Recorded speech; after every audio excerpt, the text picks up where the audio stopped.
लोंढा येथे शेतकऱ्यावरती अचानकपणे अस्वलाने झडप घातल्याने एक व्यक्ती गंभीर जखमी झालाय।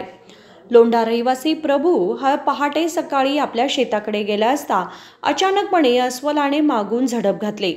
यावेळी हा शेतकरी गंभीर जखमी झाला आहे।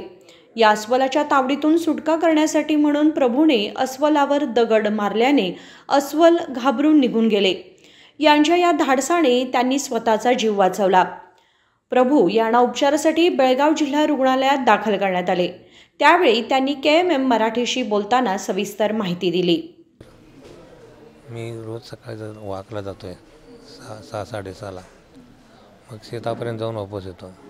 मग असं जातेवेळी मागच्या बाजून उडी मारला त्यांना अंगावरून मग 3-4 वेळा अटॅक केला आणि मी मग दगड भेटला मला, दगडाने त्याच्या तोंडावर मारलो भरपूर।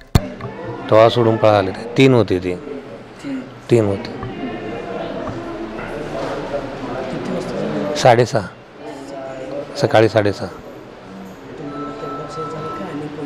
हां आणि नाही मला थोडंसं कोण नव्हतं तिकडं। आणि शेती आहे आमची तिकडं। शेतीला म्हणजे वॉकिंग करून जातो मी, रोजचा जातोय 6:30-6:15ला जातोय वॉक करायला। तर रस्त्यावर मागच्या बाजून उडी मारला अंगावर आणि दोघांची मग कुस्तीत लागली आमची दोघांना। मग हे सगळं फाडून ठेवलं की पुरा। हां प्रभू विष्णू डिगेकर। पहाटेच्या सुमारास झालेल्या या दुर्घटनेमध्ये प्रभू बचावले असून एक नसून 3 अस्वल असल्याचेही यावेळी त्यांनी सांगितले। या घटनेमुळे लोंढा परिसरामध्ये भीतीचे वातावरण पसरले आहे। महादेव पवार, KMM मराठी, बेळगाव।